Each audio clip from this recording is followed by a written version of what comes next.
সময়ে একো নাজানে, সময়ে একো নিচিনে, সেয়েতো সময় নিষ্ঠুৰ, কাৰোৰে বাবে অপেক্ষা নকৰে। পিছে আমিতো জানো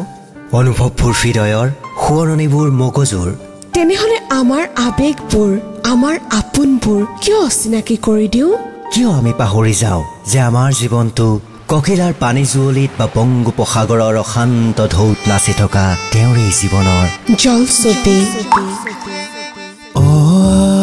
ক শব্দৰ ছন্দ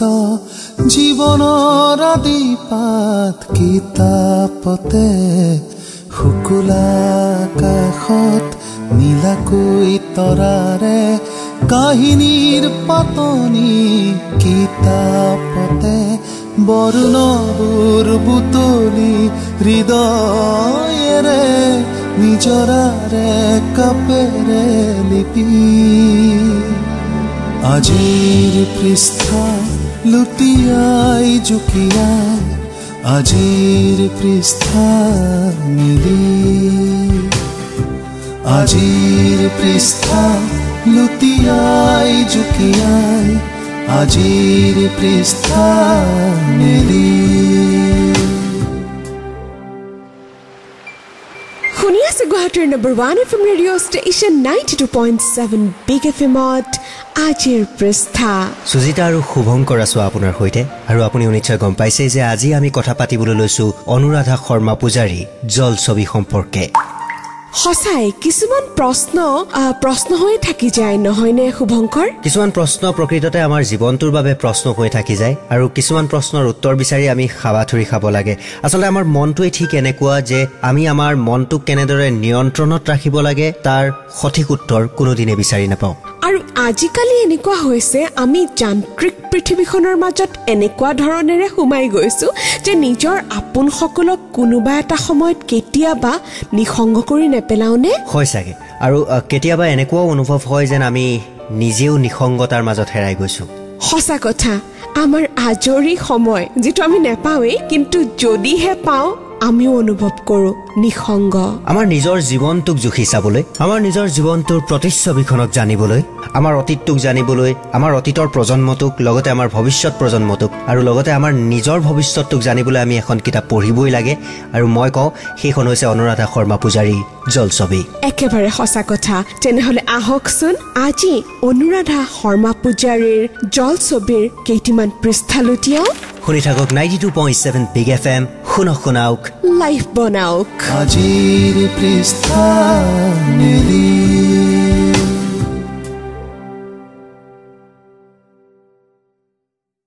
শুনি আছে গুৱাহাটীৰ number 1 FM radio' station 92.7 big এফএমত আজিৰ পৃষ্ঠা। শুভংকৰ আৰু মোৰ সৈতে। পিছে শুভংকৰে যোৱাবাৰো কৈছিল যে হাতী মাৰি ভুৰুকাত ভৰুৱা কথাষাৰ আমি সদায় কৰিব লাগিব, যে এখন কিতাপৰ কাহিনী ভাগ বা সাৰমৰ্মটো অকণমান কিতাপখন পঢ়াৰ বাবে আপোনাক সহজ কৰিহে দিছো, নে কি কোৱা? একেবাৰে সঁচা কথা। আৰু আজি আমি লুটিয়াই আছো আজিৰ পৃষ্ঠাত অনুৰাধা শৰ্মা পূজাৰীৰ উপন্যাস জলছবি, এনে এখন কিতাপ যি আমাৰ ভৱিষ্যতটোক, আমাৰ অতীতটোক, আমাৰ বৰ্তমানটোক প্ৰতিফলিত কৰিছে। সঁচাই কিছুমান প্ৰশ্ন হৈয়ে ৰয়। ঠিক তেনেদৰে জলছবিখন আৰম্ভ হৈছে মা ঢুকুৱাৰ পৰা। যেতিয়া ঢুকালে তেতিয়া সকলোৰে ভিৰভাৰ আৰম্ভ হ'ল ঘৰখনত, কিন্তু জীয়াই থকা অৱস্থাত অকণমানো আহৰি নাছিল মাৰ খবৰ ল'বলৈ। কিয় বাৰু তেনেকুৱা হয়? যিবোৰ মানুহৰ হাতত যান্ত্ৰিক জীৱনত অকণমানো সময় নোলায়, তেনে অৱস্থাত সেইখিনি সময়ত কেনেকে সময় উলিয়াব পাৰে? কিছুমান প্ৰশ্নৰ মাজেৰে আৰম্ভ হৈছে কিতাপখন। তাৰ পাছতে আৰম্ভ হৈছে ককিলা নৈখনৰ পাৰৰ সুবৰ্ণজ্যোতিৰ কাহিনী, য'ত আপুনি লগ পাব এগৰাকী সংগ্ৰামী মহিলা। কিন্তু সেই মহিলাগৰাকী সংগ্ৰামী হ'ল কেনেকৈ? স্বৰ্ণৰ জৰিয়তে। বায়েক হৈছে স্বৰ্ণ, আৰু কিতাপখন পঢ়িলেই আপুনি স্বৰ্ণৰ যিটো চৰিত্ৰ খুব ধুনীয়াকৈ উপলব্ধি কৰিব পাৰিব। হয়তো সুবৰ্ণজ্যোতিক সংগ্ৰাম কৰিবলৈ শিকালে স্বৰ্ণই, নহয়নে? তাৰ পাছতে আমি লগ পালো মানিক লগ পোৱাৰ পিছত কি হ'ল শুভংকৰ? প্ৰকৃততে সুবৰ্ণজ্যোতিৰ কাহিনীটোৱে এনেদৰে আৰম্ভ হৈছে যে আমি তাতে বিভিন্ন প্ৰশ্ন বিচাৰি ফুৰো সেই সময়ৰ ইতিহাসৰ কিছু উল্লেখো আছে তাত আৰু লগতে সেই সময়ৰ নাৰী সমাজ সেই সময়ৰ সমাজ ব্যৱস্থাৰো কিছু বিশ্লেষণ তাত পোৱা যায় তথাপিও আমি কওঁ সুবৰ্ণজ্যোতিৰ স্বামীয়ে মিলিটাৰী চাকৰি এৰি জইন কৰিছিলহি এখন বাগানৰ ভিতৰুৱা সংঘাতৰ মাজত হঠাতে মানিৰ দেউতাক অৰ্থাৎ সুবৰ্ণজ্যোতিৰ স্বামী আঘাতপ্ৰাপ্ত হয় আঘাত গুৰুতৰ আছিল তেখেতৰ স্মৃতি শক্তি হেৰাই গৈছিল যাৰ চিকিৎসাৰ বাবে এদিন স্বৰ্ণৰ লগত ককিলা নৈ পাৰ হোৱা সুবৰ্ণজ্যোতিয়ে কোম্পানীৰ জাহাজত উঠি মহাসাগৰৰ বুকুৱেদি স্বামীৰ চিকিৎসাৰ বাবে হংকঙলৈ যায় তাকো অকলে বহুতো ঘাত প্ৰতিঘাত আছিল সুবৰ্ণজ্যোতিৰ জীৱনত কিন্তু সেই মুহূৰ্তত তেখেতে ভয় কৰা নাছিল সম্পূৰ্ণ ঢৌৰ মাজেদিয়ে আগবাঢ়ি গৈছিল নিৰ্ভীকাৰে কিন্তু সেইগৰাকী মানুহ যেতিয়া ৮১ বছৰীয়া হ'ল সকলোবোৰ পাহৰি আহিবলৈ ললে মানিও চিন্তা কৰিবলৈ বাধ্য হ'ল এয়াই মোৰ মা আছিল নে সংগ্ৰাম কৰিছিল সুবৰ্ণজ্যোতিয়ে সমাজৰ বিৰুদ্ধে নিজৰ পৰিয়ালৰ বিৰুদ্ধেও সংগ্ৰাম কৰিছিল নিজৰ জীৱনটোৰ বাবে নিজৰ স্বামীৰ বাবে নিজৰ সন্তানৰ বাবে পিছে সেই সংগ্ৰামী নাৰীগৰাকীক বাৰ্ধক্যই হেঁচা দিলে আক্ৰান্ত হ'ল তেওঁ মানসিক ৰোগত যাৰ প্ৰতিফলন ঘটিল মানিৰ জীৱনতো মানিয়ে যিমানেই সুবৰ্ণজ্যোতিক নিজৰ মাজলৈ আনিবলৈ চেষ্টা কৰিলে সুবৰ্ণজ্যোতিয়ে কিন্তু নিজকে হেৰুৱাই দূৰলৈহে গৈ থাকিল এয়াই হয়তো আছিল এলজাইমাৰ বা ডিমেনচিয়াৰ প্ৰভাৱ যাৰ বাঘজৰীডাল কাৰো হাতত নাছিল সম্পূৰ্ণ জলছবি উপন্যাসখনৰ কাহিনীটো বৰ্ণনা কৰিবলৈ বহুতো ঘটনা প্ৰতিঘটনা আছে যিবিলাক পঢ়ি আপুনি নিশ্চয় ভাল পাব কিন্তু শেষত এক যুগাত্মক চিন্তাৰ সৈতে জলছবি উপন্যাসখনৰ সামৰণি মৰা হৈছে য'ত মানিয়ে লগ পায় দুই জ্যেষ্ঠ স্বামী পত্নীক আৰু হঠাৎ মানিয়ে গৈ তেওঁলোকক কৈ সৰি বেয়া নাপাব মোক আপোনালোকে থকা ঠাইৰ ঠিকনা মোবাইল ফোনৰ নম্বৰটো দিবনে বাৰু একো চিন্তা নকৰিব মই মাজে মাজে আপোনাৰ পত্নীৰ কাষত বহি কথা পাতিবলৈ আহিম মানুহজনে অবাক হৈ মোৰ মুখলৈ চাই ৰ'ল তেওঁৰ চকুত বিস্ময় মানুহগৰাকীয়ে মোলৈ অপলক দৃষ্টিৰে চাই আছে মুখত সেই মৰম সৰল হাঁহি এইবাৰ মই মানুহগৰাকীৰ হাতখন স্পৰ্শ কৰিলো তৎক্ষণতে মানুহগৰাকীয়ে মোৰ আঙুলিকেইটা সহজেৰে খামুচ মাৰি ধৰিলে কি উমাল আপোন এই পৰশ যদি নাই পঢ়া এবাৰ পঢ়ক উপলব্ধি কৰক নিজৰ জীৱনৰ জলছবি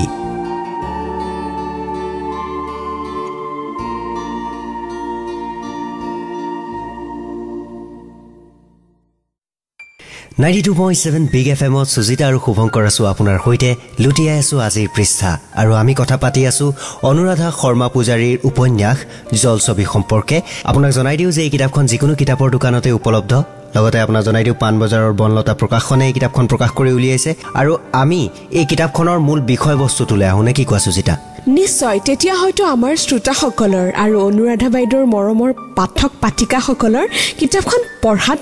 সহজ হ'ব যিসকলে পঢ়া নাই আৰু যিসকলে পঢ়িছে তেওঁলোকেও এই বিষয়টোৰ বিষয়ে অকণমান বেছি জানিব পাৰিব আৰু এই বিষয়টো যিটো এই কিতাপখনৰ মূল বিষয় সেয়া হৈছে ডিমেনচিয়া বা এলজাইমাৰ বা আমি ক'ব পাৰোঁ বৃদ্ধাৱস্থা বা আমি ক'ব পাৰোঁ নিসংগতা বহুবোৰ ঘটনা পৰিঘটনা আছে মনৰ মাজৰ যাক লৈ সৃষ্টি হৈছে এটা মনোৰোগৰ আৰু এই মনোৰোগটো সম্পৰ্কে আমাক জনাব এজন মনোৰোগ বিশেষজ্ঞই তেখেত হৈছে ডক্টৰ জয়ন্ত দাস আমি তেখেতৰ সৈতে কথা পাতিছো নাহক জয়ন্তদা আমাৰ অনুষ্ঠানলৈ স্বাগতম জনাইছো আমি আজি এনে এটা বিষয় লৈছো এনে এখন কিতাপ লৈছো যিখনৰ নাম হৈছে জলছবি অনুৰাধা শৰ্মা পূজাৰীৰ আপুনি কোৱাৰ লগে লগে গম পাইছে আমি আপোনালৈ কিয় ফোন কৰিছো বাৰ্ধক্য আমাৰ বাবে আমি কেতিয়াও নিবিচৰা এটা সময় আৰু এই সময়টো আমাৰ জীৱনলৈ আহে আৰু তাৰ লগে লগে ইভেন ইয়াত যিটো ডিমেনচিয়াৰ কথা কোৱা হৈছে এই বিষয়টোৰ ওপৰত প্ৰথমতে আপুনি জনাব নেকি মানে কি হয় প্ৰকৃততে মানে প্ৰশ্নটোৰ প্ৰথমতে যিটো কথাৰ ওপৰত বিশেষ গুৰুত্ব আৰোপ কৰা হৈছে যে বাৰ্ধক্য আজিকালি এটা ডাঙৰ সমস্যা আজিকালি বাৰ্ধক্য নিজস্বভাৱে এটা ডাঙৰ সমস্যা আৰু বৰ্তমান মানসিক ৰোগৰ চিকিৎসাৰ লগত জড়িত যিসকল বিজ্ঞানী আছে বা যিসকল চিকিৎসক আছে তেওঁলোকেতো ক'ব বিচাৰিছে যে বৰ্তমান অৱস্থাত সমগ্ৰ বিশ্বতে বৃদ্ধ লোকৰ সংখ্যা যথেষ্ট পৰিমাণে বৃদ্ধি পাইছে আৰু আমাৰ দেশতো ক্ৰমান্বয়ে বৰ্ধিত বয়সৰ লগে লগে মানুহৰ মৰ্টেলিটি কমি যোৱাৰ লগে লগে মৃত্যুৰ সংখ্যা মানুহৰ লাইফ স্পেনটো বাঢ়ি যোৱাৰ লগে লগে আমাৰ দেশতো বাৰ্ধক্যৰ ৬০ৰ ঊৰ্ধৰ জনসংখ্যা যথেষ্ট পৰিমাণে বৃদ্ধি পাইছে কিন্তু আমাৰ জনজীৱনৰ জীৱনশৈলী পৰিৱৰ্তন হোৱাৰ কাৰণে আৰু লগতে নানা ধৰণৰ ইয়াৰ লগত কথা জড়িত অৱশ্যে আছে গোটেইখিনি কথা পুঁহিয়াৰ ক'বলৈ এতিয়া সময় নহ'ব কিন্তু ক্ৰমান্বয়ে এই বৃদ্ধ লোকসকল বা বৃদ্ধ জনসংখ্যাৰ ব্যক্তিসকল ক্ৰমান্বয়ে অলপ নিঃসংগ হ'বলৈ আৰম্ভ কৰিছে ইয়াৰ লগত আমাৰ জীৱনশৈলী উদ্যোগীকৰণ বাণিজ্যিকীকৰণ নিউক্লিয়াৰ ফেমিলি ইত্যাদি নানা কথা জড়িত আছে কিন্তু আজিৰ যিটো বিষয় সেইটো অকল বাৰ্ধক্যৰ এটা বিশেষ দিশৰ ওপৰত মই ভাবো আলোকপাত কৰিবলৈ লৈছে এই জলছবি নামৰ কিতাপখনৰ জৰিয়তে নিশ্চয় তাত আমি যেটো পাইছো ডিমেনচিয়াই হওক বা এলজাইমাৰ যেটো ৰোগৰ কথা ইয়াতে কোৱা হৈছে তো সেইটোৰ ওপৰত আপোনাৰ মানে এগৰাকী চিকিৎসক হিচাপে মতামত কি বাৰু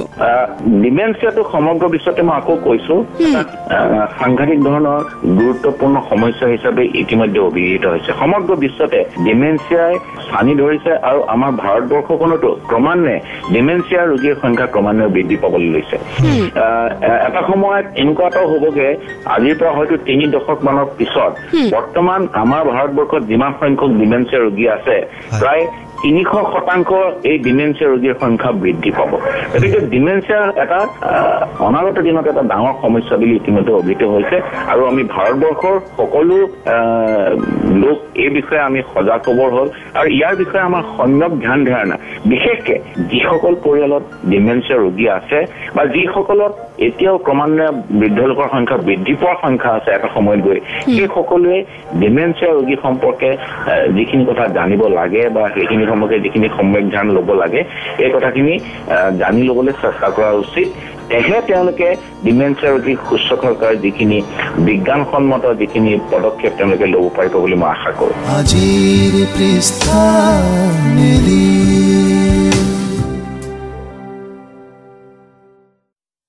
শুনি আছে 92.7 বিগ FM সুজিতা আৰু শুভংকৰৰ সৈতে আপুনি শুনি আছে আজিৰ পৃষ্ঠা আমি কথা পাতি আছিলোঁ মনোৰোগ বিশেষজ্ঞ ডক্টৰ জয়ন্ত দাসৰ সৈতে তেখেতৰ সৈতে কথা পাতিম কিন্তু তাৰ আগতে অনুৰাধা শৰ্মা পূজাৰীৰ উপন্যাস জলছবিৰ এখিলা পৃষ্ঠা লুটিয়াই চাওঁ তাতনো কি লিখা আছে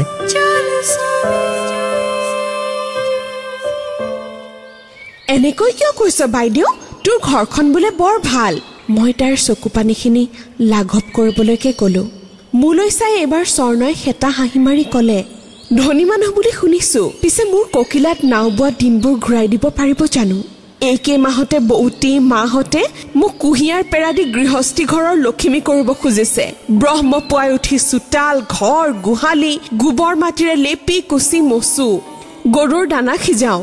গোহালিত জাক দিওঁ ফুটছাইৰে কাঁহৰ বাতি কাঁহি মাজি সোণ চেনকৈ জিলিকাওঁ স্কুল যোৱা বন্ধ কৰি দিলে এইবোৰৰ মাজে মাজে মই মনে মনে পিন্ধি থকা পেণ্টটো চাব লাগে বৌতিহঁতে কৈছে কেনেবাকৈ তেজৰ এচি কোটা দেখিলেও কবি কথাটো গোপনে থব লাগিব নহয় নহলে বিয়া ভাগিব মুঠৰ ওপৰত এইবোৰ দেখি শুনি মোৰ ভৱিষ্যত জীৱন কি হ'ব মই বুজিছো মই পঢ়াত ভাল নহলেও বেয়াও নাছিলো মহেন্দ্ৰহঁতৰতো এইবোৰৰ চিন্তা নাই কোন ঈশ্বৰে ছোৱালীক এনে শাস্তি দিবলৈ সৰজিলে কচোন মতা মানুহবোৰকতো মাইকী মানুহে জানো জনম নিদিয়ে তেন্তে মতা মাইকী ভাগ কৰে কোনে মতা মানুহবোৰে নে মাইকী মানুহবোৰে কথাবোৰ ভাবি ভাবি মই পাগলী হৈছো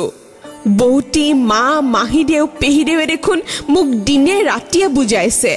ছোৱালীবোৰ ল'ৰা হ'ব হেনো নোৱাৰে মই নাও বাই হাবিলৈ অকলে যাওঁ বুলি যাতে ভুলতো শহুৰৰ ঘৰত কাকো নকওঁ ইফালে মহেন্দ্ৰহঁতক ধিটিগালি মাৰি ফুৰিলেও একো নকয় সিহঁতৰ নাও বাবলৈ সাহপিত নাই অকলে বৰাহঁতৰ তলেৰে সন্ধিয়া পাৰ হৈ যাবলৈকো সাহ নাই ৰাতি অকলে ওলাই সৰু পানী চুবলৈ যাবলৈও কলিজা নাই তথাপিও সিহঁত মতা ল'ৰা ঘৰত থাকিলেই হেনো সাহ আমি মাইকী ছোৱালীবোৰহে আপদ চুৱা চুই মতা ল'ৰাকেইটাৰ টিয়নি ধুই থকাহে আমাৰ হেনো কাম মোৰ এই ভুদা মগজে এইবোৰৰ তলা নলা নোপোৱা হৈছো নিজৰ ঘৰখন এৰি অচি নবীন ঠাইৰ মানুহৰ ঘৰলৈ যাবলৈ মোৰ বুকু ভাগি গৈছে ভয় লাগিছে পিছে ঘৰৰ মানুহবোৰৰ মোৰ দৰে অৱস্থা হোৱা নাই মোৰ বিয়াৰ বাবে আটাইবোৰ উঘা ঘূৰা দি ঘূৰিছে সোনকালে বিয়াখন হ'লেই যেন শান্তি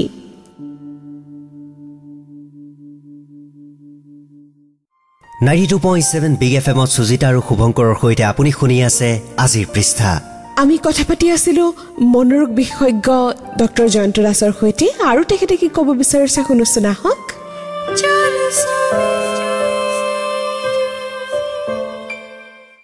দাদা আপুনি যদি আৰু এটা কথা চাওঁ এই জলছবি এই কিতাপখন আপুনিতো পঢ়িছে এজন মনোৰোগ বিশেষজ্ঞ হিচাপে এই কিতাপখন আপুনি ডেফিনেটলি পঢ়িছে আৰু আপুনি পঢ়ি নিশ্চয় ভাল পাইছে এনে এখন কিতাপ এনেধৰণৰ এই কিতাপখনে আপুনি ভাবেনে যে এই ক্ষেত্ৰত সজাগতা আনিবৰ বাবে অকণমান সহায়ক হ'ব পাৰে নিশ্চয় সহায়ক হ'ব জলছবিৰ কিতাপ মোৰ সৌভাগ্য যে অনুৰাধা শৰ্মা পূজাৰীৰ নিচিনা এগৰাকী লেখিকাৰ হাতত প্ৰাণ পাই উঠা এনেকুৱা এটা বিষয়ৰ কিতাপখনি মই নিজে এটা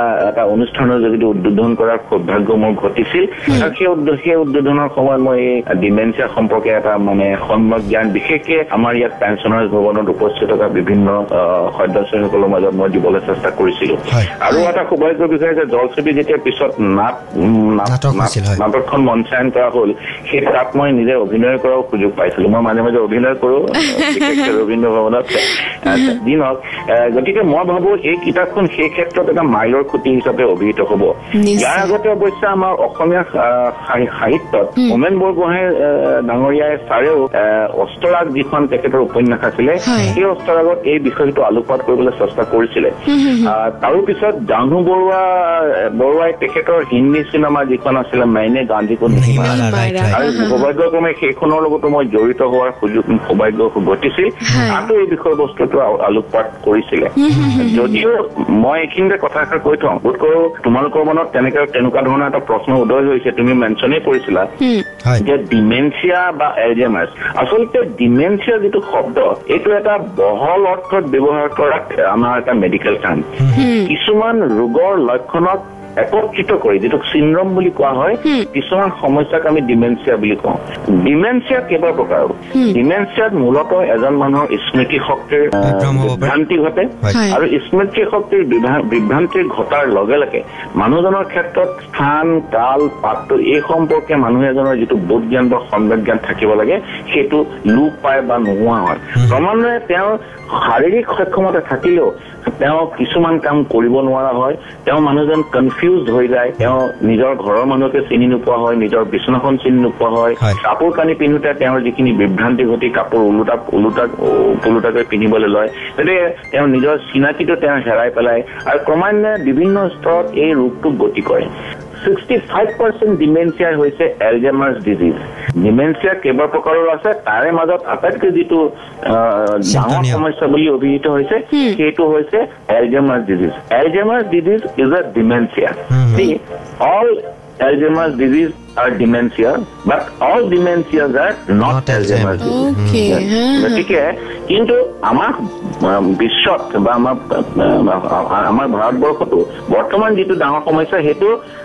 এলজেমাৰ্ছ ডিজিজৰ সমস্যাটো ডাঙৰ সমস্যা যাৰ এতিয়ালৈকে স্পেচিফিক চিকিৎসা পদ্ধতি বিজ্ঞানীসকলে উদ্ভাৱন কৰিবলৈ সক্ষম হোৱা নাই যদিও চিকিৎসকসকলৰ হাতত এনে কিছুমান প্ৰক্ৰিয়া বা ঔষধ আছে যিটোৰে আমি এই ৰোগটোক আমি অন্ততঃ তাৰ গতিত বাধা দিবলৈ চেষ্টা কৰোঁ বা যাতে ৰোগটো যাতে বেছি ধৰণে বাঢ়ি নাযায় সেইটো কৰিবলৈ চেষ্টা কৰোঁ সেইখিনি আছে কিন্তু ইয়াৰ গোটেই যিটো বাৰ্ডেন ইয়াৰ যিটো বোজা সেই সমস্যাটোৰ বোজা আহি পৰে পৰিয়ালৰ সমূহ সদস্যসকলৰ ওপৰত যাক আমি কওঁ কেয়াৰ গিভাৰ এজন মানুহৰ স্বামী বা স্ত্ৰীও হ'ব পাৰে স্পাউজো হ'ব পাৰে বা আদাৰ ফেমিলি মেম্বাৰ্ছো হ'ব পাৰে আজিৰ পৃষ্ঠা মেলি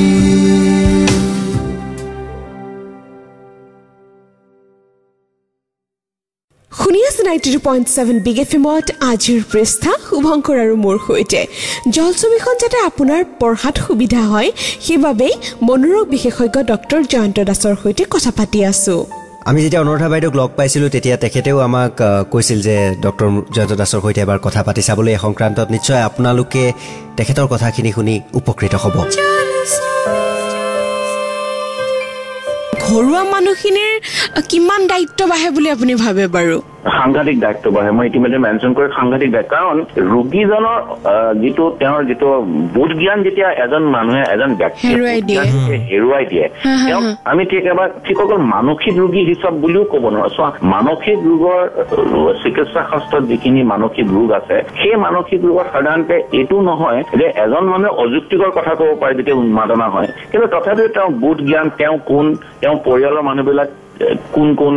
আত্মীয়তৰ চিনাকি তেওঁ ক'ত আছে ইত্যাদিবিলাকত তেওঁ কিন্তু বাধাপ্ৰাপ্ত নহয় ব্যাঘাত নজন্মে কিন্তু ডিমেনচিয়া বা এলজাইমাৰ ডিজিজ হলে মানুহজনে নিজে যে কোন তেওঁ ক'ত আছে তেওঁ আত্মীয় স্বজন কোন তেওঁৰ পৰিবাৰ কোন ল'ৰা ছোৱালী কোন তেওঁ কি কৰিব লাগে কামটো কেনেকে কৰিব লাগে ইত্যাদি সকলো কথা তেওঁ নাম পাহৰে তেওঁ বস্তুৰ নাম পাহৰে ক'ব নোৱাৰা হয় কেতিয়াবা বস্তুৰ নামটো এটা অনুমান কৰিবলৈ চেষ্টা কৰা যেহেতু তেনেকুৱা এটা ডাঙৰ সমস্যা কিতাপখনত অনুৰাধা শৰ্মা বজাই খুব সুন্দৰকৈ তাক আলোকপাত কৰিছে বা সুন্দৰভাৱে চিত্ৰিত কৰিছে বুলি মই ক'ব লাগিব যে কেয়াৰ গিভাৰবিলাকৰ পিছলৈ এই সমস্যাবিলাকৰ এনেধৰণৰ ৰোগীৰ যত্ন লৈ শুশ্ৰূষা কৰি তেওঁলোকে নিজেও কেতিয়াবা বিষাদগ্ৰস্ততা বা ফ্ৰাষ্ট্ৰেশ্যনত ভোগা পৰিলক্ষিত হয় আৰু এটা কথা বহু ক্ষেত্ৰত দেখা যায় যে এলজাইমাৰ ডিজিজত থকা ভোগা ৰোগীসকলে বহু সময় নানা ধৰণৰ কথা কৈ দিয়ে যিটো কথাই হয়তো পৰিয়ালৰ সদস্যজন বা যিজনে ইমান কৰিছে মানুহজনৰ কাৰণে মানসিকভাৱে তেওঁকো আঘাত কৰিব পৰা আঘাত কৰে কেতিয়াবা এনেকুৱা কৰে গতিকে এটা কথা ৰোগী শুশ্ৰূষাকাৰীসকলে ৰোগত ভোগা ব্যক্তিজনে যিবিলাক কথা কৈছে সেইখিনি কথা তেওঁ ৰোগীৰ কাৰণেহে কৈছে ৰোগটোৰ এটা সমস্যাৰ কাৰণেহে তেনেধৰণৰ কথা কৈছে গতিকে কথাবিলাক পাৰ্চনেলাইজ কৰি ল'ব নালাগে ব্যক্তিগতভাৱে কৰিব নালাগে মই ভাবো জলছবিখনে এই কথাবিলাকক সুন্দৰভাৱে ফুটাই তুলিছে এগৰাকী অতি মই এইটো কম যে অতি প্ৰতিভাশালী নাৰী ইয়াত যিগৰাকী ইয়াত মেইন মুখ্য চৰিত্ৰ তেওঁ ইমান এটা সময়ত জীৱনৰ ইমান সংগ্ৰাম তেওঁৰ জীৱনটোত যে তেওঁৰ জীৱনটো খুব সহজ নাছিল তেওঁ সংগ্ৰাম কৰিলে এনেকুৱা এটা সমস্যাৰ সন্মুখীন হ'ল যে তেওঁ স্বামী এটা আঘাতপ্ৰাপ্ত হৈ যিসমূহ চিকিৎসা নাছিলে সাগৰৰ মাজেদি অকলে এখন জাহাজত উঠি তেওঁ ৰেংগুনলৈ লৈ পেলাই চিকিৎসা কৰিব পৰা এগৰাকী অতি সাহসী মহিলা অথচ তেনেকুৱা ধৰণৰ এগৰাকী সাহসী মহিলা এগৰাকী প্ৰতিভাশালী মহিলা আৰু অতি শিক্ষিত মহিলা সেই সময়ত এটা সংলাপ আছে যি সময়ত অসমীয়া নাৰীয়ে পঢ়া শুনাৰ কাৰণে যথেষ্ট কষ্ট কৰিব লগা হৈছিল বা সংগ্ৰাম কৰিব লগা হৈছিল সমাজৰ ক্ষেত্ৰত সেই সময়ত এই প্ৰটাগনিষ্টগৰাকীৰ ঘৰত এটা লাইব্ৰেৰী আছে গতিকে তেনেকুৱা এগৰাকী মানুহৰো এটা সময়ত ৰোগৰ বা মই কম নিয়তি বা প্ৰকৃতিৰ যি নিয়ম যে এনেকুৱা এটা ৰোগত ভুগিলে য'ত এটা সময়ত তেওঁ নিজে কোন তেওঁৰ ল'ৰা ছোৱালী কোন এনেকুৱা ধৰণৰ তেওঁ পাহৰি গ'ল বা তেওঁৰ বোধ জ্ঞান নোহোৱা হ'ল গতিকে এইটো এটা আইৰনিকেলি এইটো যে আমি মানুহ সদায় প্ৰকৃতিৰ হাতত নিয়তিৰ হাতত সদায় সমৰ্পণ কৰিবই লাগিব এনেকুৱা ধৰণৰ কথা এটা অৱশ্যে ফিলচফিকেলি বা মেটামৰফিকেলি ভাবিব পৰা যায় কিন্তু মই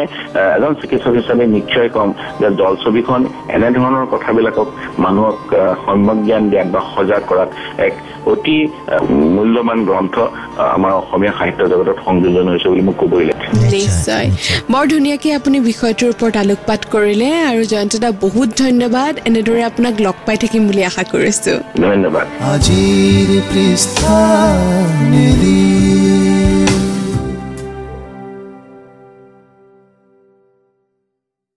শুনি আছো গুৱাহাটীৰ number 1 FM radio' station 92.7 big এফএমত আজিৰ পৃষ্ঠা আজিৰ কিতাপ জলছবিৰ এখিলা পৃষ্ঠা লুটিয়াও শুনা হওক কি লিখিছা অকলশৰে ডেকৰ ৰেলিঙত ভেজাৰি জুনৰ পোহৰত কিবা লেখি থকা নাৰী বৰ দুৰ্লভ দৃশ্য হে তোমাৰ ওচৰলৈ আহিলো বেয়া নাপাবা নাই বেয়া পোৱা নাই ইমান সুন্দৰ সাগৰৰ পানীত জুনৰ প্ৰতিবিম্ব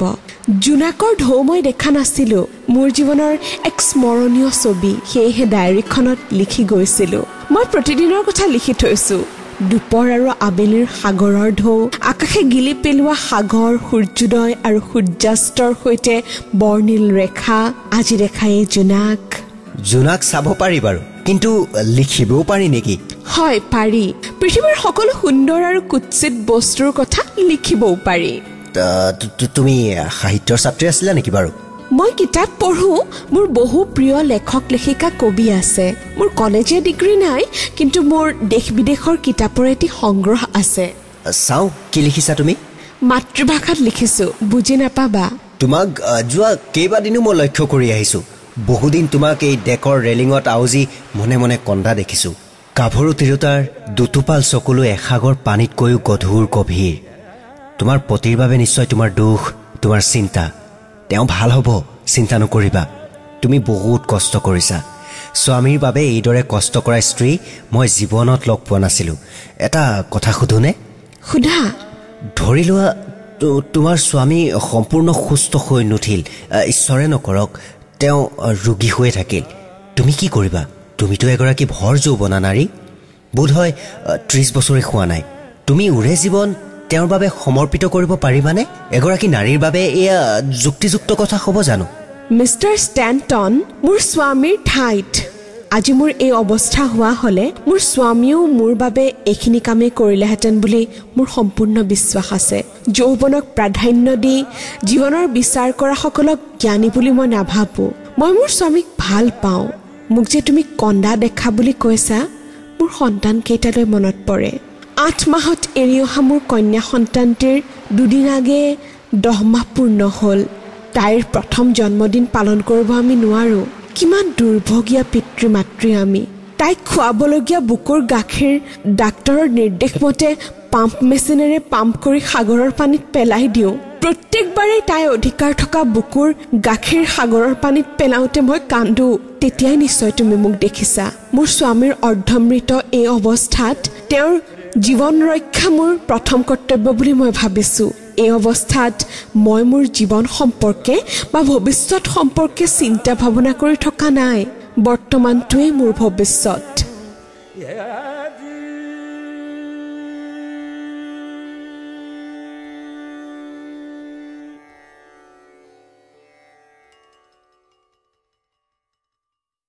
শুনি আছে গুৱাহাটীৰ number 1 FM radio' station 92.7 big এফএমত আজিৰ পৃষ্ঠা শুভংকৰ আৰু মোৰ সৈতে।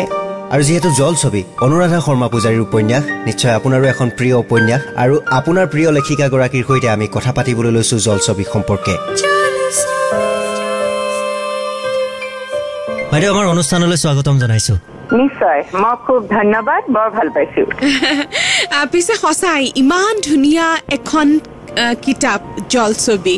যিখন কিতাপ পঢ়াৰ লগে লগে সকলোৱে নিজকে বিচাৰি পাইছে কিতাপখনৰ মাজত। আৰু প্ৰত্যেকজন জীৱনৰ আচলতে আমিবোৰে ভৱিষ্যতটো দেখা পাইছে বুলি ক'ব লাগিব। আৰু যিসকলে ইয়াৰ মাজেৰে গতি কৰিছে তেওঁলোকে চাগে কল্পনা কৰিব পৰা নাই যে কি হয়তো ক'ব, ভাষা হেৰাই গৈছে। এনেকুৱা এটা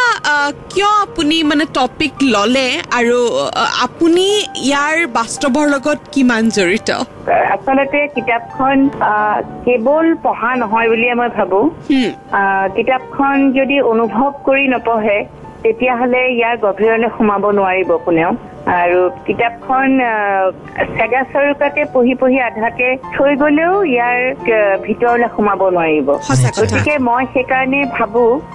যে তোমালোকে নিশ্চয় ভাল পাইছে বুলি ক'লত ভাবিলো যে তোমালোকে সঁচাকে অনুভৱ কৰি পঢ়িছা। কিতাপখন আচলতে মোৰ জীৱনৰ এটা অংশ বুলিয়ে ক'ব লাগিব। মোৰ আটাইতকৈ আপোনজন মোৰ মা আচলতে এনেকুৱা ডিমেনচিয়াত ভুগিছিলে, সেইটো এটা কাৰণ। আৰু তাৰ লগে লগে মই আনুষংগিকভাৱে মোৰ প্ৰিয় আৰু মোৰ বন্ধু পৰিয়ালৰ কেইবাগৰাকী মানে বৃদ্ধক মই এই সময়টোত পাইছো। আৰু সেই যেতিয়া স্মৃতি বিভ্ৰম হয় সেই সময়ছোৱাত ইমান কষ্টকৰ যে তেওঁ লাগিলে পুৰুষেই হওক বা মহিলাই হওক জীৱনত তেওঁ আটাইতকৈ সফলভাৱে কিছুমান ইমান ডাঙৰ কাম কৰি আহিছে, কিন্তু শেষ মুহূৰ্তত এই ৰোগৰ যেতিয়া চিকাৰ হৈ যায় তাৰপিছত তেওঁ লাহে লাহে নিজকে উদ্ৰ কৰি লয়, মানে নিজকে নিজৰ মানুহৰ পৰাই তেওঁ ক'ব নোৱাৰাকে বিচ্ছিন্ন হৈ যায়। আৰু আটাইতকৈ দুখ লাগে গোটেই মানুহখিনিয়ে ভাবি থাকে মাৰ বা দেউতাৰ এয়া কিয় হৈছে, দেউতাইতো এনেকে কথা নকৈছিলে বা মায়েতো এইদৰে কথা নকৈছিলে, মায়ে কিয় এনেকে কথা কৈছে। কিছুমান এনেকুৱাও ঘটনা শুনিছো বহুতে ভাবি লয় মা পাগল হৈছে বা দেউতা পাগল হৈছে। গতিকে ই বৰ কৰুণ অৱস্থা এটা। কিন্তু মই ভাবো সেইকাৰণে মই কিতাপখন লিখিবলৈ ললো, কাৰণ মই ভাবিলো এই ৰোগটোক যদি প্ৰথম চিনাক্ত কৰিব নোৱাৰে বা ৰোগটোৰ সৈতে একেলগে যদি সহমৰ্মিতা প্ৰকাশ কৰি নিজৰ আত্মীয় স্বজন একেলগে নাযায় তেতিয়াহ'লে এজন মানুহে বৃদ্ধ বয়সত অতি কৰুণভাৱে মৃত্যুবৰণ কৰিব লগা হ'ব। সেইকাৰণে আচলতে মই কিতাপখন লিখিবলৈ ললো। মানে খুব গুৰুত্বপূৰ্ণ কথা আমাৰ সমাজৰ বাবে আমাৰ ভৱিষ্যত প্ৰজন্মৰ বাবে আৰু আমাৰ বৰ্তমানৰ প্ৰজন্মটোৰ বাবেও আৰু লগতে যিহেতু কিতাপখনৰ বিষয়টোৱে কৈছে আমাৰ জ্যেষ্ঠজনৰ বাবে মানে আমি ক'ব পাৰোঁ প্ৰত্যেকটো প্ৰজন্মৰ বাবে প্ৰয়োজনীয় এটা কথা আজিৰ পৃষ্ঠা মেলি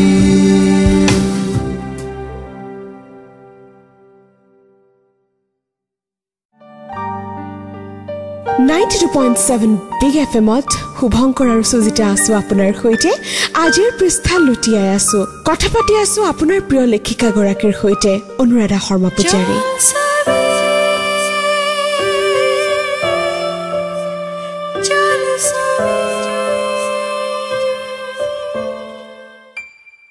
পিছে বাইদেউ আমি সৃষ্টিশীলতাৰ কথা এটা লৈ আহোঁ মোৰ মনত এটা প্ৰশ্ন খুদুৱাই আছে আপোনাৰ যিটো প্ৰকাশভংগী উপন্যাসৰে হওক বা আপুনি আপোনাৰ লেখাৰ হওক সদায় ই পৃথক আৰু ই সদায় আমাক আকৰ্ষিত কৰি আহিছে মই এটা প্ৰশ্ন আপোনাক সুধিবলৈ বিচাৰিছো যে আপুনি প্ৰতিটো চৰিত্ৰকে আমি যদি চাওঁ উপন্যাসখনৰ মূল চৰিত্ৰ আমি যদি সুবৰ্ণজ্যোতি বুলি ধৰি লওঁ সেই সুবৰ্ণজ্যোতি চৰিত্ৰটোক যেতিয়া চিনাকি কৰাইছে তেতিয়াই যিটো চিনাকি কৰাবলৈ চৰিত্ৰৰ জন্ম দিছে স্বৰ্ণ মানে প্ৰথম অৱস্থাত সুজিতা আমি কনফিউজ হৈ গৈছিলো স্বৰ্ণ মূল চৰিত্ৰ নে সুবৰ্ণজ্যোতি মানে প্ৰতিটো কিমান গুৰুত্ব আপুনি কেনেদৰে দিব পাৰে মোৰ মনত ইনে খেলাই আছে প্ৰশ্নটো আসলতে মই যত্ন কৰো যাতে সৰু চৰিত্ৰ হলেও উপন্যাস এখনত যাতে প্ৰাধান্য পায় অনাৱশ্যকভাৱে চৰিত্ৰ অনাটো মই পছন্দ নকৰো নিদিওঁ বা মোৰ হয়তো কিতাপ পত্ৰবিলাকত যি পঢ়িছে তেওঁলোকে মোৰ মানে পঢ়ুৱৈসকলেও এই কথাটো কয় যে অনাৱশ্যকভাৱে মই চৰিত্ৰ সৃষ্টি কৰি নকৰো এইটো কাৰণে তেতিয়া পঢ়োতাজনেও আঠ হেৰুৱাই পেলায় এই চৰিত্ৰটো কেলে জন্ম দিলে আৰু এই চৰিত্ৰটো ক'ত হেৰাই গ'ল তেতিয়া এটা কনফিউজন থাকি যায় মানুহৰ মনত এটা বিভ্ৰান্তি থাকি যায় এই চৰিত্ৰটো যে অমুকটো লিখিছিলে সেইটো পিছলে কি হ'লগে যদি আমি এটা সমাধানেই দিব নোৱাৰো সেই চৰিত্ৰটো ভুমুকি মৰাই লাভ নাই বা সেই চৰিত্ৰটোক যদি আমি এটা গুৰুত্বপূৰ্ণ অংশ মানে উপন্যাসখনৰ অংশীদাৰ কৰাব নোৱাৰো তেতিয়াহ'লে সেই চৰিত্ৰটো বাদেই দিয়া ভাল সেইকাৰণে মই আচলতে প্ৰত্যেকটো চৰিত্ৰ মই বহুত ভাবি চিন্তি অতি প্ৰয়োজনত আনো এতিয়া সুবৰ্ণজ্যোতি শৈশৱটো মানে চিনাকি কৰাই দিবলৈ প্ৰথমতে মই স্বৰ্ণক এইটো কাৰণে আনিলো যে এগৰাকী মানুহ হঠাৎ ইমান ডাঙৰ ডাঙৰ কাম সাহসী হৈ পৰিব নোৱাৰে সেইকাৰণে মই ভাবিলো মই নিজে সুবৰ্ণজ্যোতিক দেখি যেতিয়া ভাবিছিলো যে এই মানুহগৰাকীয়ে সাগৰত অকলে অকলে এনেকে যে যাত্ৰা কৰিছিলে যি সময়ত মোবাইল নাই টেলিফোন নাই গতিকে তেওঁ এই অদম্য সাহসটো ক'ৰ পৰা পালে এনেকুৱাতে তাতে অসমীয়া এখন সমাজৰ পৰা য'ৰ পৰা গৈছে সাগৰ দেখাই নাছিলে গতিকে তেওঁ ইমানখিনি কেনেকে তেওঁ মানে প্ৰতিকূল অৱস্থাত তেওঁ থিৰেৰে আছে ইমান সংযমী কেনেকে হ'ল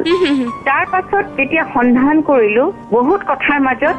মই গম পালো তেওঁ শৈশৱটোত কেনেকে ককিলাৰ নদীখন পাৰ হৈছিলে 5 বছৰ বয়সত আৰু সেইটো সাহস দিছিলে সেই স্বৰ্ণই মানে আপুনি যে আমি যদি ক'বলৈ যাওঁ এটা খাৰত কথাষাৰ এনেকুৱা হ'ব আমি কাহিনীটো পঢ়ি শেষ কৰাৰ পাছত যদি দ্বিতীয়বাৰৰ কাৰণে আমি উপন্যাসখন পঢ়ো তেতিয়াহ'লে আমি স্বৰ্ণই চিনাকি কৰাই দিয়া মুহূৰ্ততে আমি কাহিনীটোৰ যিটো মূল কথা সেই বিষয়টোক আমি উপলব্ধি কৰিব পাৰিম হয় হয় হয় আজিৰ পৃষ্ঠা মেলি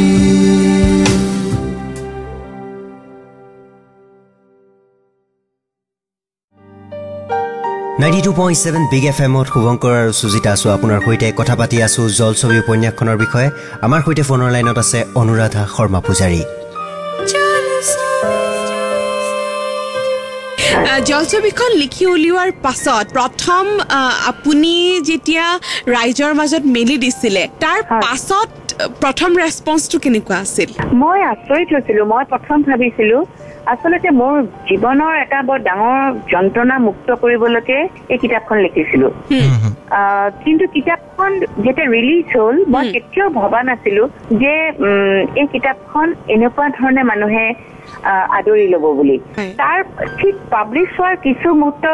মানে কিছুদিনৰ পিছতে মই মাজৰাতিও আনকি কান্দি কান্দি ফোন কৰা মই বহুত মানুহ লগ পালো মানে যাৰ ঘৰত তেনেকুৱা ৰোগী আছে যাৰ ঘৰত কোনোবাই নিসংগতাত ভোগা মাতৃ আছে এগৰাকী মহিলা তেওঁ অৱশ্যে ইয়াত সকলোৱে চিনি পায় তেখেতক তেওঁ নিজেও ৰাতি মোলৈ প্ৰায় 2টা বজাত ফোন কৰিছে তেখেত মানে এগৰাকী ইমান এজন স্বনামধন্য চিকিৎসক তেওঁ নিজৰ এখন হস্পিটেলত আছে তেওঁ ৰাতি 2টা বজাত মোলৈ ফোন কৰিছে তেওঁ কথা ক'ব পৰা নাই আৰু তাৰপিছত তেওঁ কৈছে মোৰ ভণ্টিকো পঢ়িবলৈ দিলো আমি দুইজনে কথা পাতিব পৰা নাই এই বিষয়ত মানে কি হৈছে তাৰ গোটেই চৰিত্ৰখিনি মই যিবোৰ কথা লিখিছো সম্পূৰ্ণ তেওঁ মাকৰ সৈতে একে ৰোগ একে ধৰণে তেওঁ বিচ্ছিন্ন হৈ গুচি গ'ল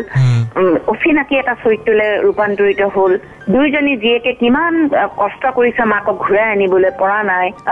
গতিকে সেই যে এটা যন্ত্ৰণাময় জীৱন সেইখিনি তেওঁলোকে ইতিমধ্যে তেওঁলোকে পাৰ কৰি আহিছে আৰু বৰঞ্চ তেওঁলোকে এতিয়াও অলপ অলপ যুঁজি আছে এনেকুৱা ধৰণৰ কথা পালো তাৰ পাছতে আৰু এজনে তেনেকে ফোন কৰি ক'লে তেওঁ ভায়েকে তেওঁৰ মাকক চাই আছে গতিকে তেওঁ লৈ গৈছে কিতাপখন ভায়েকক দিবলৈ যাতে ভায়েকে যিখিনি মানে হতাশাত ভুগিছে বা মাকক লৈ যিটো কষ্ট পাইছে সেইখিনি যাতে কিতাপখন পঢ়ি অকমান ৰিলিফ পায় অকমান যাতে উপশম হয়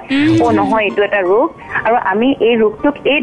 ধৰণে আমি হেৰি কৰিব লাগিব চম্ভালিব লাগিব কিন্তু এই গোটেই কথাবিলাক যদি অন্তৰংগভাৱে খোলাখুলিকে আলোচনা কৰি পেলাই যদি আমাৰ সমাজ ব্যৱস্থাটোক আমি প্ৰথম কথা সচেতন কৰিব লাগিব আমাৰ প্ৰায়ে দেখা যায় যে বহুত তেনেকুৱা বয়সীয়া মানুহ ঘৰত ভাতকেইটা খাই গৈয়ে সন্মুখৰ ওচৰৰ মানুহ ঘৰত কৰ্মকাৰ ভাত পানী নিদিয়ে নহয় এতিয়া আজিকালি মই ভাত খাবলৈ নোপোৱা হলো কিন্তু তেতিয়া লগে লগে সিজন মানুহে ৰিয়েক্ট কৰিব নালাগিব যে হয় নেকি বোৱাৰীজনী তেনেকুৱা নেকি এনেকুৱা নেকি এইবোৰ যে ভাবে মানে সুবিধা এটা লয় কিন্তু নহয় আচলতে সেই কথাটো সেই মানুহঘৰক সচেতন ভাৱে লয় কি বোলে এওঁতো এনেকুৱা কথা নকয় বা তেওঁলোকৰ ঘৰখনতো এনেকুৱা নহয় যে তেওঁক ভাত খাবলৈ নিদিয়াকে থাকিব গতিকে এওঁ নিশ্চয় কিবা এটা হৈছে তেওঁ ডক্তৰক দেখুওৱা উচিত বা তেওঁ এনেকুৱা চিকিৎসকৰ পৰামৰ্শ লোৱা উচিত আৰু লগে লগে সেই মানুহজনৰ প্ৰতি যদি সমাজখনেও ওচৰ চুবুৰীয়াও যদি অলপ কনচাৰ্ণ হৈ যায় যে তেওঁ অকমান নিসংগতাত ভুগিছে নেকি তেওঁ কথা ক'লে আমাৰ লগত ভাল পাব নেকি তেওঁ যদি তেওঁ জীৱনৰ কিছুমান কথা কবলৈ বিচাৰি ফুৰিছে পোৱা নাই আমি যদি শুনি দিওঁ অন্ততঃ তেওঁৰ কাৰণে যদি আধা ঘণ্টা আমি ব্যয় কৰোঁ তেতিয়াহ'লে বাৰু তেওঁ অকমান ভাল পাব নেকি এই সহমৰ্মিতা কাৰণ আমি এই ইমান এখন যান্ত্ৰিক পৃথিৱীত আছো আমিও নাজানো যে আমাৰ অহা 30 বছৰৰ পিছত বা হ'ব আমাৰ যেতিয়া বয়স 70 বছৰ হ'ব 80 বছৰ হ'ব তেতিয়া আমি আমাৰ কি হ'ব আমি নিজে নাজানো আমাক কোনোবাই ঘূৰি চাবনে নাই বা সময় দিবনে নাই সেই কথাটো নিৰ্ভৰ কৰিব সম্পূৰ্ণ মানে মানৱীয়তা থকা এখন সমাজৰ ওপৰত গতিকে সেই সমাজখন আমি ক্ৰিয়েট কৰিব লাগিব প্ৰথমতে সৃষ্টি কৰি ল'ব লাগিব সমাজখন সৃষ্টি কৰিব লাগিব পৰিয়ালৰ মাজত আত্মীয়তাটো ৰাখিব লাগিব চুবুৰীয়া মানুহে ইঘৰে সিঘৰক খবৰ লোৱা অন্ততঃ যাতে মানুহবোৰ নিসংগ হৈ নাযায় সেইটো সদায় ফলভোগটো কৰে বৃদ্ধকালত নিশ্চয় কাৰণ বৃদ্ধ সকলোৱে দেখা যায় বাৰান্দাত বহি থকা বৃদ্ধজনৰ ওচৰলৈ যাবলৈ বেয়া পায় তেওঁলোকে কেনেকে মাতিলেও কেনেকে কাষেদি গুচি যায় এওঁ বহুত কথা ক'ব এতিয়া মোৰ ইমান কাম আছে তেওঁ শুনে গতিকে এই কথাবিলাকে আমাৰ আচলতে বহুত সমস্যাৰ সৃষ্টি কৰিছে গতিকে আমি নিজৰ ভৱিষ্যতৰ কাৰণে আচলতে আমি সাৱধান হ'ব হ'ল সেইকাৰণে আচলতে মই বৰ কিছুমান কথা অনুভৱ কৰি এই কিতাপখনত লিপিবদ্ধ কৰিছো নিশ্চয় আৰু খুব ধুনীয়া অনুভৱ আপোনাৰ মই আশা কৰিম যিসকলে পঢ়া নাই তেওঁলোকে এবাৰ হলেও পঢ়ক নিজক জানিবলৈ নিজৰ মা দেউতাক জানিবলৈ নিজৰ ককা আইতাক জানিবলৈ আৰু হয়তো নিজৰ ভৱিষ্যতটো দেখিবলৈ হয় ঠিকে বহুত বহুত ধন্যবাদ বাইদেউ ইমান এখন ধুনীয়া কিতাপৰ বাবে ধুনীয়া উপন্যাসৰ বাবে আৰু আপুনি আমাৰ সৈতে ইমানখিনি সময় পাৰ কৰাৰ বাবে আমাক ইমান সময় দিয়াৰ বাবে থেংক ইউ ভেৰি মাছ বাইদেউ বহুত ধন্যবাদ যাচিছো আৰু মই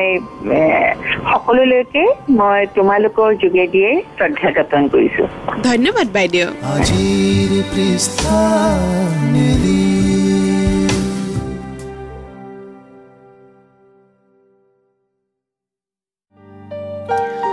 শুনি আছে গুৱাহাটীৰ নম্বৰ 1 FM ৰেডিঅ' ষ্টেচন 92.7 পিক এফএমত আজিৰ পৃষ্ঠা শুভংকৰ আৰু সুজিতাৰ সৈতে অনুৰাধা শৰ্মা পূজাৰীৰ উপন্যাস জলছবি এখন নাটকৰ ৰূপতো মঞ্চস্থ কৰা হ'ল আৰু সেয়েহে আমি কথা পাতিবলৈ লৈছো অভিনেত্ৰী বৰ্ণালী পূজাৰীৰ সৈতে আজিৰ পৃষ্ঠা মেলি বৰ্ণালী বা আমাৰ অনুষ্ঠানলৈ স্বাগতম জনাইছো ধন্যবাদ আৰু ভাল লাগিছে তোমালোকৰ লগত কথা পাতি বহুত বহুত ধন্যবাদ পিছে বা আমি জলছবি এই কিতাপখনৰ বিষয়ে কথা পাতিবলৈ লৈছিলো আমাৰ আজিৰ অনুষ্ঠানত আৰু এই জলছবি যিখন উপন্যাস ইয়াৰ আধাৰত যিখন নাটক ৰচনা কৰা হৈছিল তাত আপুনি মানি চৰিত্ৰটি ৰূপায়ণ কৰিছিল আৰু যেতিয়া আপুনি চৰিত্ৰটো ডেফিনেটলি আপুনি যিহেতু এগৰাকী অভিনেতা গতিকে আপুনি চৰিত্ৰটোক উপলব্ধি কৰিবলৈ চেষ্টা কৰিছিল আপুনি নিশ্চয় সেই নাটকখন যেতিয়া কৰি আছিল তেতিয়া আপুনি সুবৰ্ণজ্যোতি নিজৰ জীয়েক যেন মানে আপুনি নিজে হয়তো অনুভৱ কৰিছিল এগৰাকী জীয়েকৰ দৃষ্টিভংগী এগৰাকী সন্তানৰ দৃষ্টিভংগী আপুনি কি ক'ব আচলতে সঁচাকৈ মঞ্জুলা বাইদেউৰ লগত অভিনয় কৰাৰ সময়ত মঞ্জুলা বৰুৱাৰ লগত আমি দুয়োগৰাকী মাক জীয়েকৰ দৰে হৈ গৈছিলো আচলতে আৰু আচলতে এই ক্ষেত্ৰত চৰিত্ৰ দুটাই একদম সহায় কৰিছিল কাৰণ যিখিনি তাত ডাইলগ এনে উপন্যাসখন ধুনীয়া তাতে অবিনাশ শৰ্মা দেৱে তেখেতে খুব ভালকে হেৰি কৰিছে চিত্ৰনাট্য ৰূপ দিছে যাৰ কাৰণে আমাৰ সংলাপবোৰ ইমান বাস্তৱ আছিল যে মই অভিনেত্ৰী হিচাপে কৰাৰ নিচিনা নালাগিলে যেন মই এজনী চৰিত্ৰ হিচাপে মানিয়ে কৰিছো কথাখিনি যেন মোৰেই কথা এনেকুৱা এটা অনুভৱ হৈছিল আৰু যিহেতু বাস্তৱ জীৱনৰ আধাৰত গোটেই কাহিনীটো গতি কৰে তো কেতিয়াবা আপুনি মই সঁচা কথা ক'বলৈ গ'লে জানিব বিচাৰিম সুবৰ্ণজ্যোতিক আপুনি লগ পাইছে নেকি সুবৰ্ণজ্যোতি আচলতে পাইছো মই সুবৰ্ণজ্যোতিৰ চৰিত্ৰটোকে পাইছো লগ আৰু আচলতে কম বেছি পৰিমাণে সম্পূৰ্ণ সুবৰ্ণজ্যোতি নোহোৱাকেও কিছুমান মানুহ পাইছো ধৰক প্ৰথম সেই আৰম্ভণিটোতো বহুত মানুহ পাইছো এতিয়াও পাইছো কিন্তু সুবৰ্ণজ্যোতিকো মই লগ পাইছিলো মানে আপুনি ক'বলৈ বিচাৰিছে যে আমাৰ সমাজত সুবৰ্ণজ্যোতিৰ দৰে চৰিত্ৰ বহু আছে কাৰণ আমি প্ৰত্যেকটো আজিকালি এটা কথাই জানিবা চবেই জানে মানে চব বেমাৰে হৈছে সাইকোসোমেটিক মানুহৰ মনৰ লগত জড়িত হৈ সকলো দেহৰো বেমাৰ হয় কাৰণ মনৰ বেমাৰটোক আমি গুৰুত্ব নিদিওঁ কিন্তু মনৰ বেমাৰহে মনেই সুখ দুখৰ কাৰক আচলতে ইয়াতে যিহেতু বৰ ধুনীয়া ধুনীয়া সংলাপ আছে আৰু আপুনি এগৰাকী অভিনেত্ৰী যিহেতু আমাৰ শ্ৰোতাসকলে বেয়া পাব যদিহে আপুনি এটা খুব ধুনীয়া মানে সংলাপ আমাক নুশুনাই প্ৰিয় ডাইলগ কিছুমান পাহৰি গলো তথাপিও মই এটা কৈছো বাৰু কপিল বৰাৰ লগত মানে মোৰ স্বামী যিটো চৰিত্ৰ কৰিছিল ৰেডিকে তেওঁৰ লগত এটা মোৰ কথনৰ এটা ডাইলগ মনলৈ আহিছে তেওঁ মোক কয় যে ৰিলেক্স হোৱা বুলি কয় অলপ মই কওঁ তেতিয়া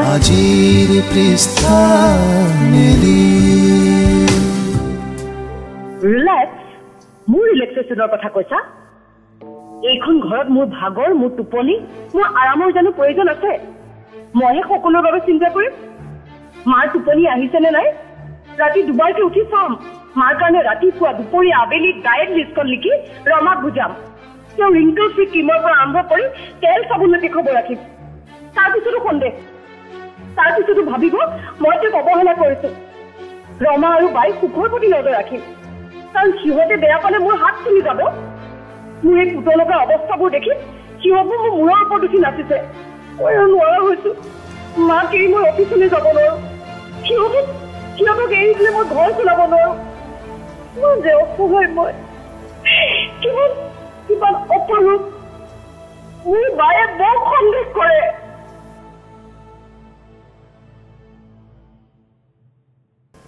অকণ মনত পৰি মানে গোটেইখিনি মনত পৰি গ'ল সঁচাকে আচলতে সংলাপে ইমান ধুনীয়া আৰু আপুনি সেইখিনি সময়ত চৰিত্ৰটো ইমান ধুনীয়াকে কৰিছিলে যে আপোনাৰ সম্পূৰ্ণ মনত ৰৈ গ'ল বৰ্ণালী বা সঁচাকৈ ভাল লাগিল কথা পাতি বহুত বহুত ধন্যবাদ জলছবি নাটকখনত খুব ধুনীয়া এটা গীত আছিল এই মুহূৰ্তত আমি আমাৰ শ্ৰোতাসকলক সেই গীতটিকে শুনাও সঁচাকে তৰালি খুব ভাল গাইছে আৰু অনুৰাধা বৈয়ে লিখিছিলে লিৰিক্স অনুৰাধা সমগুজাৰী আছিলে নিশ্চয় ঠিক আছে তোমাৰ লগত ময়ো শুনো thank you so much okay bye bye জলছবি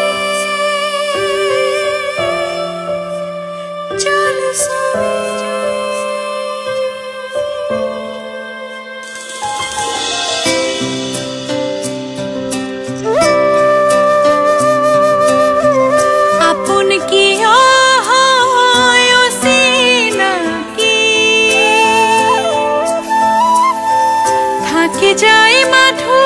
জলছবি থাকি যায় মাধু জলছবি জলছবি জলছবি জলছবি আপোন কিয়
শুনি আছে 92.7 বিগ FM সুজিত আৰু শুভঙ্কৰৰ সৈতে আমি কথা পাতি আছো অনুৰাধা শৰ্মা পূজাৰীৰ উপন্যাস জলছবি সম্পৰ্কে আজিৰ পৃষ্ঠাত জনাই দিও প্ৰকাশক অনন্ত হাজৰিকা বনলতা প্ৰকাশন পানবজাৰ প্ৰথম সংস্কৰণ প্ৰকাশ পাইছিল ডিসেম্বৰ 2014 আৰু আমাৰ হাতত আছে চতুৰ্থ সংস্কৰণ নৱেম্বৰ 2015 ত ওলাইছিল এখন ইয়াৰ আৰ্হিপাঠ আবুল হুছেইনৰ বেতুপাঠ খুব ধুনীয়া এখন বেতুপাঠ প্ৰশান্ত কুমাৰ দাসৰ মূল্য ইয়াৰ পকাবন্ধা 170 টকা আৰু কেঁচা বন্ধা 150 টকা অংগসজ্জা কুমুদ শৰ্মা যিমানখিনি কথা সকলোৱে ক'লে বা আমিও ক'লো আসলতে জলছবিখন পঢ়িলেই আপুনি সম্পূৰ্ণ সাৰমৰ্মটো উপলব্ধি কৰিব পাৰিব কেতিয়াও নিসংগতাক নিজৰ মাজত হেৰাবলৈ নিদিব কাৰোবাক নিসংগ দেখিলে অকলে এৰি নিদিব বেতুপাতৰ পাছফালে খলিল জিব্ৰানৰ কেইটামান শাৰী দিয়া হৈছে যিকেইটা শাৰী পঢ়িলে বা যিকেইটা শুনিলে আপোনাৰো নিশ্চয় কিতাপখনো পঢ়িবলৈ মন যাব তোমালোকে মৰণৰ ৰহস্য জানিব পাৰিবা কিন্তু তোমালোকে যদি ইয়াক অন্তৰেৰে নিবিচৰা তেনেহলে ইয়াক কেনেকৈ পাবা ফেসাই পোহৰৰ ৰহস্য জানিব নোৱাৰে কিয়নো ইয়াৰ ৰাতিৰ চকু দিনৰ পোহৰৰ বাবে অন্ধ যদি তোমালোকে মৰণৰ সাৰমৰ্ম সঁচাকৈয়ে জানিব খুজিছা তেনেহলে তোমালোকৰ অন্তৰ জীৱনৰ দেহত সম্পূৰ্ণভাৱে মুক্ত কৰি দিয়া জীৱন আৰু মৰণ একে ঠিক চিতৰে নদী আৰু সাগৰ একে আজিৰ অনুষ্ঠানটি শুনি কেনে পালে আমালৈ SMS কৰি পঠিয়ালে ভাল পাম বিগ স্পেচ মনৰ কথা লিখিব আৰু পঠিয়াব 5554 ৰ জৰিয়তে আপোনাৰ প্ৰিয় কিতাপখনৰ বিষয়েও জনাবলৈ নাপাহৰিব অহা সপ্তাহত আমি এখন নতুন কিতাপৰ সৈতে নতুন কিতাপৰ পৃষ্ঠা লুটিয়াম আজিৰ পৃষ্ঠাত 92.7 বিগ FM শুনি থাকক শুনাওক লাইফ বনাওক শুভৰাত্ৰি